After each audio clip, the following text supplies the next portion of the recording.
بسم الله الرحمن الرحيم. يا رب صل وسلم دائما أبدا على حبيبك خير الخلق كلهم. هو الحبيب الذي ترجى شفاعته لكل حول من الأحبال مقتحم. حاضرین و ناظرین، جیسا کہ آپ حضرات کو معلوم ہے کہ ہمارے دروس چل رہے تھے سورۃ یوسف کے سابقہ دروس کے اندر بادشاہ کے خواب کی تعبیر کا تذکرہ تھا، اور بادشاہ نے جب خواب کی تعبیر اور تدبیر بھی سنی تو پھر اس نے کہا اس بندے کو میرے پاس لاؤ جس نے خواب کی تعبیر بتائی ہے۔ تو جناب یوسف علیہ السلام کو لینے کے لیے بادشاہ کا خادم گیا۔ سب سے پہلے آپ قرآن پاک کی آیات کا ترجمہ دیکھ لیں، پھر میں آپ کے سامنے ان آیات کا خلاصہ اور تشریح اور تفصیل رکھتا ہوں۔ اعوذ باللہ من الشیطان الرجیم، بسم اللہ الرحمن الرحیم۔ وقال الملک ائتونی بہ، بادشاہ نے کہا لو اس کو میرے پاس۔ فلما جاءه الرسول قال ارجع الى ربک، پس جب پہنچا ان کے پاس قاصد، فرمایا ارجع الى ربک، جناب یوسف نے فرمایا لوٹ جا تو اپنے مالک کی طرف۔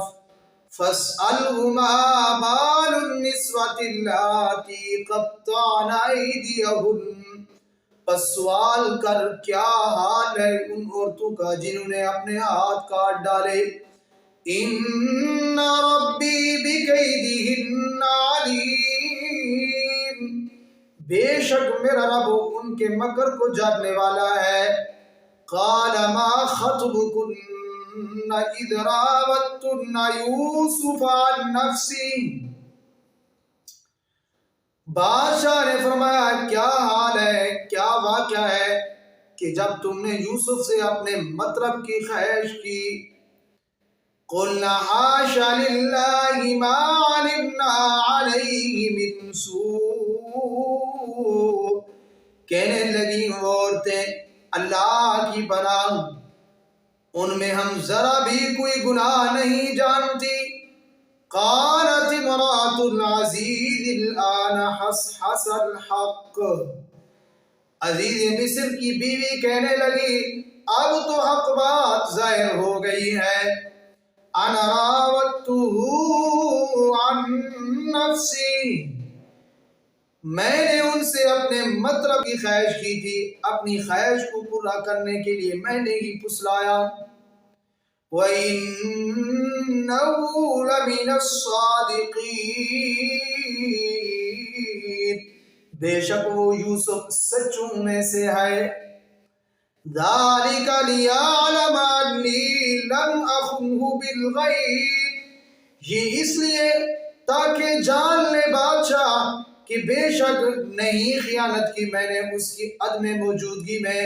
وَأَنَّ اللَّهَ لَا يَهْدِي كَيْدَ الْخَائِنِينَ،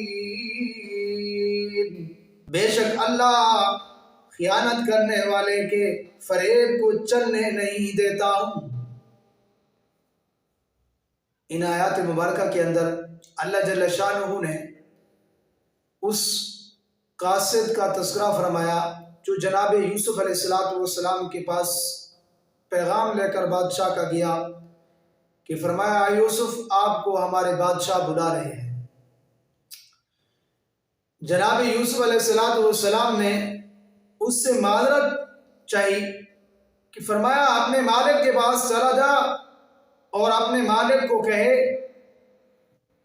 پہلے مجھے ان عورتوں کا حال بتائیے، ان عورتوں کا کیا بنا جنہوں نے اپنے ہاتھ کاٹ ڈالے، جنہوں نے جناب یوسف علیہ السلام کے بارے میں باتیں کی تھی اور عزیز مصر اور مصر کی اور عورتوں نے انہوں نے کہا تھا، سابقہ دروس کے اندر بات گزر چکی ہے کہ انہوں نے کہا تھا یوسف عزیز مصر تیری محسنہ ہے، خادمہ ہے، اس کی خواہش کو پورا کر لے۔ مصر کی شہزادیوں نے بھی یہ کہا تھا۔ تو جناب یوسف علیہ السلام نے یہ پہلے پیغام پہنچایا تاکہ بادشاہ کو معاملہ صاف ہو جائے، بادشاہ کے ذہن کے اندر جو بات تھی وہ ختم ہو جائے، ان کو پتہ چل جائے کہ یوسف اس کا ذرہ برابر بھی قصور نہیں ہے۔ جناب یوسف علیہ السلام اپنے معاملے میں صاف ہیں اور سچے ہیں۔ ہی قاصد جب بادشاہ کے پاس جناب یوسف علیہ السلام کا یہ پیغام لے کر گیا، فرمایا بادشاہ سلامت، وہ جیل میں بیٹھنے والا شخص تو کہتا ہے مصر کی ان عورتوں کا کیا حال ہے جنہوں نے اپنے ہاتھ کاٹ ڈالے۔ اب غلام کو تو پتہ نہیں تھا کیا مسئلہ ہے، کیا معاملہ ہے، تو بادشاہ نے مصر کی عورتوں کو بلا کر بات کی اور پوچھا ان سے یوسف کے بارے میں تمہارا کیا خیال ہے، تم بتاؤ تم نے جو یوسف کو اس طرح کی باتیں کی تھی۔ اور انہوں نے سمجھا کہ بادشاہ بھی پورے واقعے سے جو ہے معلومات رکھتا ہے، تو کیوں نہ ہو کہ ہم ساری حقیقت بادشاہ کو بتا دیں۔ تو مصر کی عورتوں نے بات واضح کر دی، اے بادشاہ سلامت، اس یوسف کا کوئی قصور نہیں ہے، جس کو رب کے قرآن نے اس انداز میں بیان فرمایا قُلْنَا حَاشَ لِلَّهِ مَا عَلِمْنَا عَلَيْهِ مِن سُوءٍ، وہ کہنے لگی اللہ کی پناہ، ہم یوسف کے اندر ذرہ برابر بھی کوئی گناہ نہیں دیکھتے، ذرہ برابر بھی کوئی برائی نہیں دیکھتے، بلکہ یوسف تو ٹھیک ہے، یوسف سچا ہے، یوسف صاف ہے۔ جب مصر کی عورتوں نے یہ بات کی تو پھر کیا کہا، قالت امرأة العزیز الآن حصحص الحق، اور عزیز مصر کی بیوی بھی کہنے لگی اب تو حق بات ظاہر ہو چکی ہے، میں کیسے ہی اس معاملے کو چھپا سکتی ہوں۔ اس نے کی اپنی زبانی یہ بات کی، انا راودته عن نفسی، میں نے اس کو اپنے نفس سے پھسلایا تھا، میں نے ہی اس طرح کیا تھا، وَإِنَّهُ لَمِنَ الصَّادِقِينَ، کہ بے شک وہ یوسف سچوں میں سے ہے، یوسف سچوں میں سے ہے، میرا اپنا قصور تھا، میں نے ہی اس طرح کا معاملہ کیا، میں نے ہی اسے اپنے نفس سے پھسلانے کی کوشش کی۔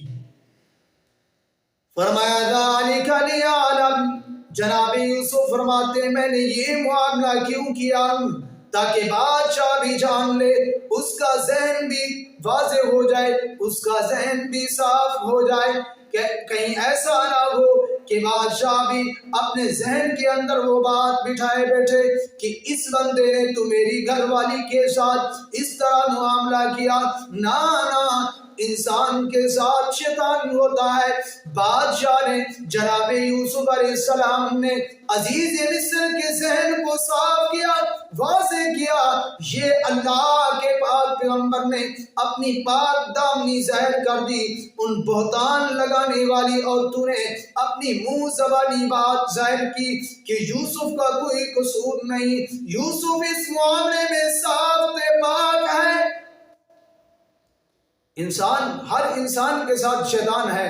وہ ایک واقعہ میرے سامنے آ رہا ہے، جناب نبی مکرم صلی اللہ علیہ وسلم رمضان المبارک میں ایک موقع پر اعتکاف میں بیٹھے ہوئے تھے، اپنی ازواج مطہرات کو اپنی ازواج کو بلایا اور ساری ازواج آئیں، جناب نبی مکرم صلی اللہ علیہ وسلم کے ساتھ بیٹھی رہیں، ساری ازواج چلی گئیں۔ ایک غالباً حضرت صفیہ رضی اللہ تعالی عنہ کے بارے میں آتا ہے، یہ اللہ کے پاک پیغمبر صلی اللہ علیہ وسلم کے ساتھ کچھ دیر تک اکیلی بیٹھی رہیں۔ پھر اللہ کے پاک پیغمبر صلی اللہ علیہ وسلم نے فرمایا صفیہ آپ چلی جائیں، میں یہاں مسجد سے دیکھ رہا ہوں، آپ اپنے حجرے میں چلی جائیں۔ اللہ کے پاک پیغمبر صلی اللہ علیہ وسلم کے حجرے ترتیب وار تھے، پہلے حضرت امی عائشہ کا حجرہ، پھر اس کے ساتھ دوسری بیوی کا، تیسری بیوی کا، چوتھی بیوی کا، جس کو رب کے قرآن نے سورۃ الحجرات مکمل نازل فرمائی ہے۔ حجرات اللہ کے پاک پیغمبر صلی اللہ علیہ وسلم کے حجرے تھے۔ تو جب حضرت صفیہ رضی اللہ تعالی عنہ جا رہی تھی تو آگے سے دو صحابی آ گئے۔ حضرت اللہ کے پاک پیغمبر صلی اللہ علیہ وسلم نے ان دو صحابہ سے پوچھا، آپ نے اس گزرنے والی عورت کو دیکھا ہے، خاتون کو دیکھا ہے؟ صحابہ نے فرمایا یا رسول اللہ ضرور دیکھا ہے، جا رہی ہے۔ حضور نے فرمایا یہ میری بیوی ہے۔ کیا فرمایا؟ یہ میری بیوی ہے۔ صحابہ نے کہا اللہ کے پاک پیغمبر صلی اللہ علیہ وسلم ہمیں کوئی شک ہے؟ آپ تو اللہ کے نبی ہیں اور نبی آخر الزمان ہیں، آپ ہمارے آقا ہیں، ہمارے بادشاہ ہیں، ہمارے دلوں کے سرتاج ہیں، آپ ہماری رہنمائی کرنے والے ہیں، آپ ہمارے ہادی ہیں، آپ ہمارے نبی ہیں، سچے پیغمبر ہیں، ہمیں کیا شک و شبہ ہے؟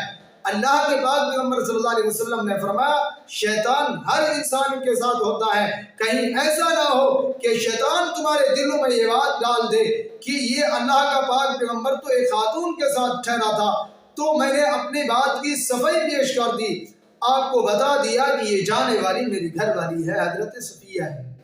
تو جناب یوسف علیہ السلام نے بھی اپنے معاملے کے بارے میں بادشاہ کو آگاہ کر دیا تاکہ بادشاہ کا ذہن مکمل طور پر صاف ہو جائے، انہیں پتہ چل جائے کہ یوسف اس معاملے میں پاک اور صاف ہے۔